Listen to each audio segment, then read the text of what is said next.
Great to meet everybody, and thank you very much for the speakers that have come up so far. It's been really inspiring. Actually, a lot of the stuff is pretty cool.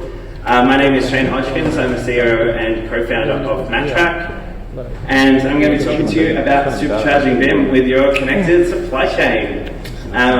So for what we do with Matrak, we are all about connecting all of the different companies that are involved in construction through their materials. We actually, similar to what Belinda was talking about at the start, see the ability to get information about the materials and all of the components that go into an actual building as being completely inevitable for the industry. As a bit of background, what we do is we work with any of the companies that are involved in construction supply chains. So you might have installers, logistics company, manufacturers, suppliers, and so on. And they've all got different roles to play, but it all relates to handling materials. And so what we do is we've provided a platform that allows them to track everything that they do internally across all their projects for, in terms of the materials that are ordered and produced and defected and so on. But then each of those companies can actually start to connect and share information about the materials so that you've got these end-to-end supply chains.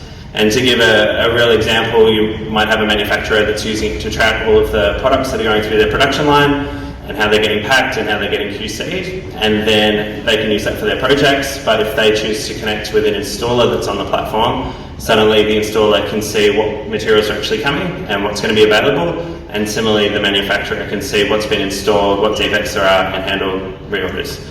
So that's the concept. Just a little bit of background about how we got started. So this is my handsome brother and co-founder Brett, who was actually working to do his Masters of Computer Science here at RMIT, while he was also working at our dad's facade installation company. And so we've got these great photos from him on the Victorian Comprehensive Cancer Centre, where they had a professional photographer for some reason for a bit. And basically what he was doing, while he was doing all this high-tech stuff at RMIT in the night, during the day he would be having to coordinate the actual sequencing of installation for the curtain wall panels. And for anyone that's dealt with facade, you're going to know that the way that the actual products are packed onto the stillages has a really big impact on how quickly you can manage your crane time and how quickly you can get those things installed, because if they're in the wrong order, or heaven forbid one of the panels goes to the wrong floor, that's going to shut down parts of the site for a period. And so he was working with Permistilisa on this project, and anyone who knows them knows that their internal systems for tracking materials are on point. Their staff love it. It is legitimately great. The problem was they would have these amazing systems, and then they would need to share information with the freight forwarder about the shipping containers. So you're using Excel. And then those spreadsheets would be handled by the supplier, who would then send a version of them onto the logistics company that was warehousing it. Warehousing team would then pick the products, put it on a truck, take it to the delivery driver, and by the time it ended up on site, all of this amazing data looked like this. So you're dealing with like tens, if not hundreds of millions of dollars worth of facade, and this is how they're coordinating it. I'm sure your heart is bleeding, Belinda, at all of the data that is going missing in this point. And while the comments behind the emails, that's actually not from VCCC, it's a similar project at a similar time, but you can kind of have a bit of a squiz, and like there's huge amounts of heartache and problems that happen from not having this information about materials. It literally causes companies to go under, because suddenly there's LDs and suddenly somebody's going to be on the hook regardless of whose fault it necessarily was to begin with. So keep this anecdote in mind. This is still reality on most construction projects globally, to be honest. But meanwhile, we have got this vision of what BIM can do, digital twins, what the future can look like, and honestly, it's incredible. For example, you can have your, a materials passport that can allow you to determine what the carbon intensity of a construction project is, because you know all of the details about the materials and how they're handled. At the end of a project's life, you could recycle all of the products because you know exactly what components were used and when. And even for more like standard scenarios where you might just be managing a building and you need to know where the sprinklers were actually installed so that you can do maintenance. So there's a ton of value that comes from knowing this information about materials, but it hasn't happened yet. And it's weird because, as I think you guys will already know, a lot of the tech exists. Like, if you want to chat to me afterwards, I've actually got one of these VR headset sort of things in my bag. The tech is great. BIM models can be really powerful, but the challenge is actually how do we get the data to actually run them. And that is kind of because the problem that Brett had when he was trying to get data from one supplier, BIM managers or people that are the clients are trying to actually get this information, are dealing with that literally 100-fold. You could have hundreds of different suppliers, each with an important piece of the puzzle, but it just gets lost, and then it means that you don't actually get any of this benefit that we're trying to deliver. Just one completely random side note, there's like an AI that generates stock images for you that I was using for this, and so I was just getting it to show pictures of people with hard hats and so on. I also, for fun, got it to look up a BIM coordinator trying to get data from hundreds of subcontractors, and this is what that AI came up with, which, I mean, tech is great, hey? But the problem, like, basically, how can we get away from this is the challenge. So yeah, controversial statement. We want all of this information to actually end up in the BIM model and in your digital twin. So who at the moment gets that value from it? Well, obviously at the start, your engineers and architects, there's crazy amounts of value you could not build without it today, full stop. At the other end, the people who are actually running the asset, living in the asset, owning the asset, there's a huge amount of value that they can get from the data at that point as well. But you've got all of these different stages through the supply chain where you've got these key players who kind of don't care. It doesn't benefit them whatsoever. If anything, it's just creating more work for them, and that is one of the real challenges that we've got to be able to overcome. And it's not just me saying this is actually from a current website from Trimble advertising their BIM CDE, or Common Data Environment platform, and I just love this, to be honest. Architects and engineers are typically the only project team members with access to BIM. This situation makes sense because BIM is expensive. Thanks Trimble, that's great. It's not necessarily ideal because contractors and owners could benefit from the data. But what's actually wild is that the benefits for the data go the other way as well. The information that's in the supply chain could really be used and a lot of value could be created if only there was a way to connect it. So what if, I love that AI stock photo by the way, it's pretty funny.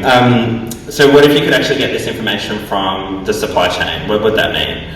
Well, if we look at some of the different phases, so to begin with, starting with your procurement phase. So this might seem really simple, but actually knowing how many of each quantity of item you need to order is a massive challenge. It's actually ridiculous. There was one project that we were working on where the architects creatively forgot to include one of the bathrooms on the penthouse floor, and so they got to the point where the supplier was actually ordering all of the sanitary good, and thankfully they found the issue and were able to then resolve it. But generally that sort of thing will just leave to somebody essentially keeping it secret because they know they can make a lot of money on variations at the end.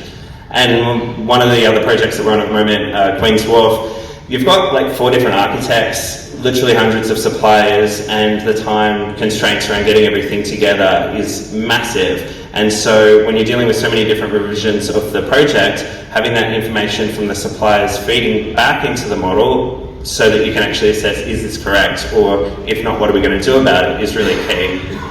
On a manufacturing perspective, a lot of the data around how the products are batched and actually created is also really valuable. So to use an example, you're managing a building, one of the window leaks, one of the windows leaks. And so you have a look at it, and maybe it was a pre-assembled curtain wall panel and the caulking wasn't, set properly, the composition wasn't very good, and so it's leaking. So being able to then look back and say, well, which production line was it on? Can allow you to identify what are the other panels that you might want to inspect, rather than just having to say, okay, we're going to check this whole level and hope that gets it, or we'll have to check every single level. And I think particularly actually when you're looking at information like what is the composition of the cladding on my building, having that data captured at the time of manufacture and fed all the way through could save a lot of money and a lot of heartache and actually lives in some instances. The testing one is really funny. There was a company that we definitely not going to name who had been passing off a whole bunch of products, but it turned out that they were using the wrong version of the ISO standards, and so a lot of companies were really proud that the products that they were using were totally certified, but in actual fact they weren't.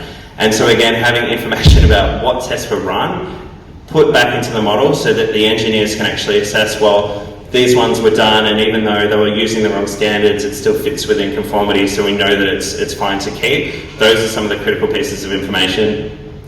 The logistics one is actually really interesting. So one of the sustainability managers from Lendlease told me, I didn't realise this, that when you're looking at the carbon footprint of a building from a design perspective, there's a lot of assumptions that go into it around how the products actually arrive, the number of shipments that they might need, whether things are air freighted, and particularly with regards to the number of reorders and that actual volume of materials that end up in the building versus waste.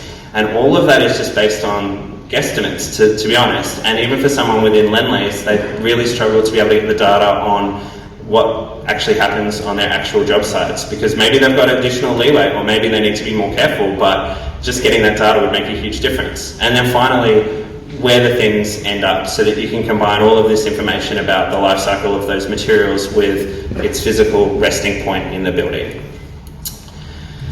So obviously there's a huge amount of value that comes from this materials data, and if we think about some of the most challenging aspects of closing off a build, like getting that information can be a huge struggle. Everybody gets into big battles because basically by the time you've gotten to that part of the project where people are asking for all of your ITPs as an example, like you don't care, you've moved on to another job, and at best the person is going to end up with a huge folder full of photos because they just need to give you something so that they can get paid. But you're rarely going to get the volume, the quality of information that would actually be useful for the people running the building.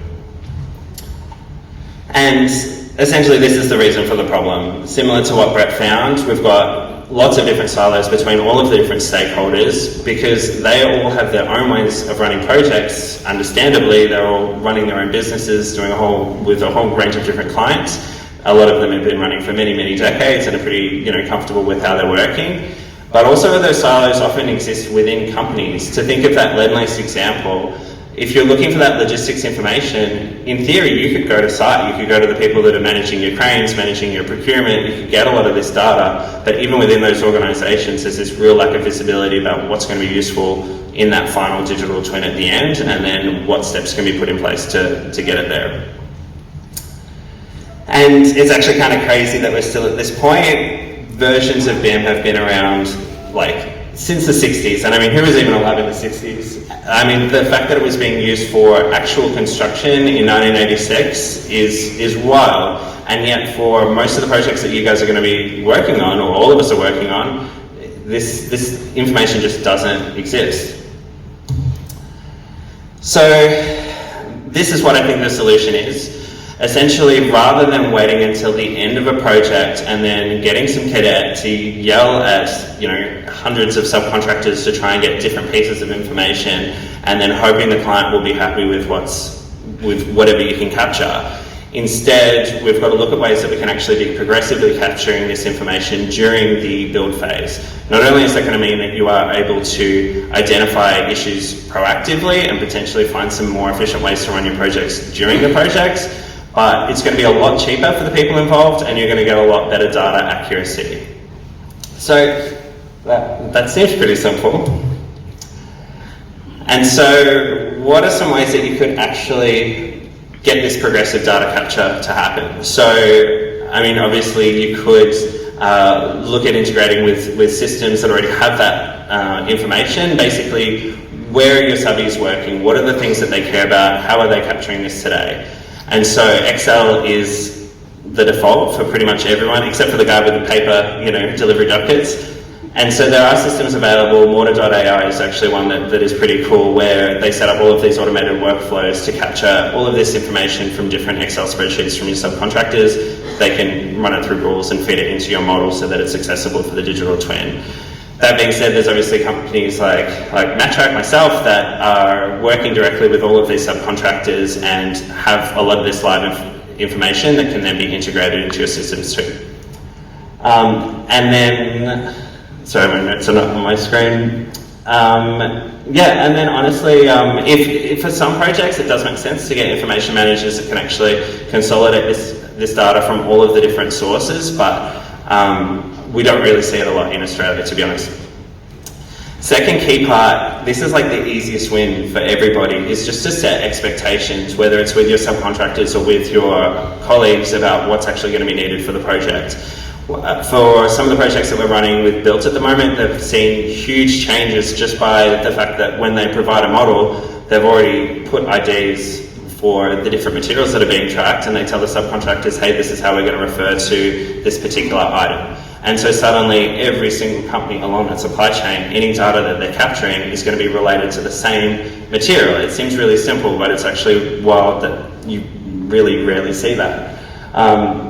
Similarly, actually, for the scope of works for different subcontractors, making sure that they know that actually providing this data progressively is going to be of value, and setting those expectations even with the owners as well. What are the data, the types of information that is going to really move the needle for you? Some of it will already be in the tender, and things like VDAS are going to make sure that you're going to have those expectations set early. But there's a heck of a lot that's coming out now that may not have been available when some of these standards are being set, and so you can really look at what you can do from that perspective.